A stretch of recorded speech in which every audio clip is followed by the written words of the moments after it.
two-step equations. So in this video, we're going to talk about how to solve two-step equations. So just like before, solving an equation is just trying to find the value of the variable that makes the equation true. How do we do that? We do what's called inverse operations, where we cancel out the equivalent operation by using its inverse. If you have a positive value, you probably want to subtract it from both sides. If you have something being multiplied, you probably want to divide it by both sides.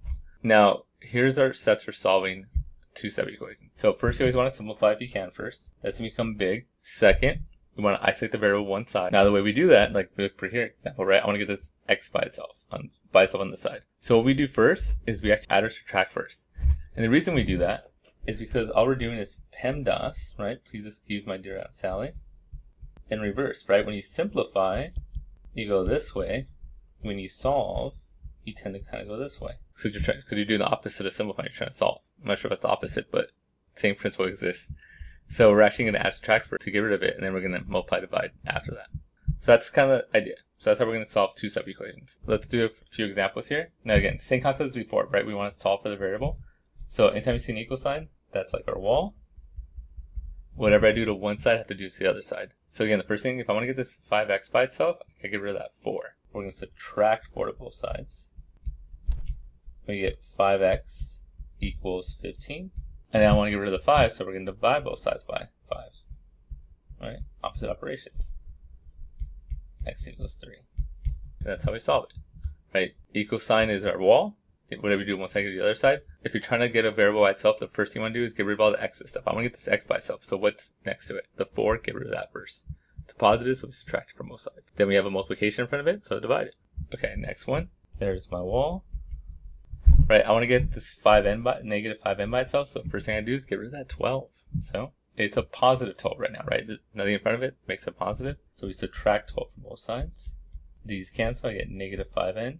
On this side, it's a little tough, but keep in mind they're both negatives, so you just get more negatives. So negative, you add them, negative 25. Now I still want to get the n by itself. Right now it has a negative 5 in front of it. That means they're being multiplied.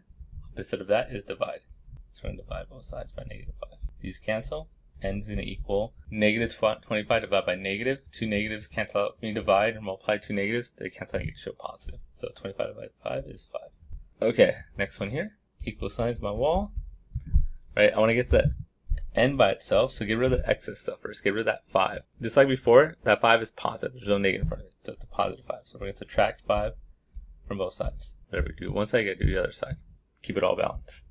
These cancel out. You get negative 2n equals, again, keep in mind, they're the same sign. So anytime they're the same sign, you just get more of them. You just add them. So negative 7. Right now you have an n being multiplied by negative 2. So to get rid of it, you're going to divide by negative 2. And nothing nice here, you just get a fraction, 7 over 2. The two negatives cancel out. Or if you want to make it a decimal, 3.5. I am fine with either case. Let's do a few more. So this first one here, there's my equal sign. I want to get the x by itself again, right there. First thing I do is get rid of the excess, get rid of that negative 5. So instead of a negative, we're going to add it to both sides. These cancel out, we get x over 2 equals 11 plus 5 is 16. Now what I do here, right, the x is getting divided by 2. So you want to do the opposite operation. Opposite of dividing is multiplying. So we're going to multiply both sides by 2. These cancel. X equals 32.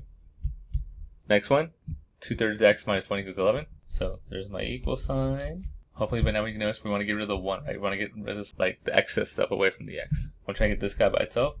What's making it not by itself? The negative 1 is. So opposite operation plus 1. Whatever you do one second, do the other side.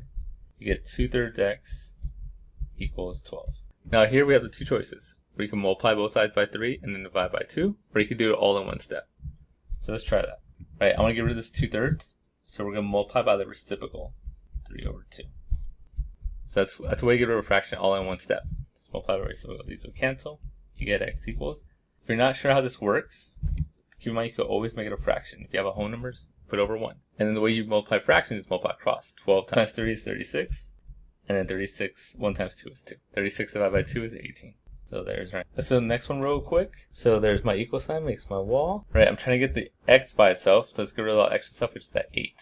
8's on the side. What are you doing? It's a positive, so we're going to subtract 8 from both sides. These cancel out. You get 3 over 4x equals negative 4 minus 8. Again, keep in mind they're both negatives. You just get more of them. So negative 12. So like that. And now I get rid of this 3/4. Again, you can do it in 2 steps if you want. Multiply by 4, then divide by 3. Or you could just go, let's multiply by the reciprocal. These will cancel out. I'll put the 12 over 1. We're going to get x equals negative 12 times 4 is negative 48 over 3. Then you divide those. 4 divided by 3 is 1. Put the 1 there. 18. So that 18 divided by 3 is 6. So I get negative 16. If you're better at dividing, you could reduce before you multiply. So like right here, cross reduce. 12 and 3 reduce. You get 1 and 4. Negative 4 times 4 is negative 16. Okay, last couple. So this first one here, right? Here's my equal sign. So there's my wall. I do want to point out, here, I'm going to get the variable stuff. There's 2 variables. So what do? Step 1 is supposed to be simplify it. You simplify it. If they're anything on the same side, you want to simplify that side first. So 4y minus 2y is just 2y equals 13. And then now, to simplify, I could go back to solving like normal. I want to get rid of the 2, so we'll divide both sides by 2. And that's all we could do. 13 over 2. If I was to do the next one, it's kind of the same thing, just with other numbers, right? If I was to solve this one, here's my equal sign. First thing I'm going to do is get rid of this. You want to get the x by itself, so you want to get rid of the negative 1.3 first, right? This is all like 1. Get rid of the x's first. So do the opposite. Add 1.3 to both sides. These will cancel. You get x over 3.4 equals 5.4. And then, if I'm going to get rid of this fraction here, which you do the opposite, multiply by both sides by 3.4. And again, I don't have a calculator on me, so I actually don't know what that is. It's a little bit more than 15, but I'm just going to leave it 5.4 times 3.4. I need a calculator for that. And there we go. That's the lesson.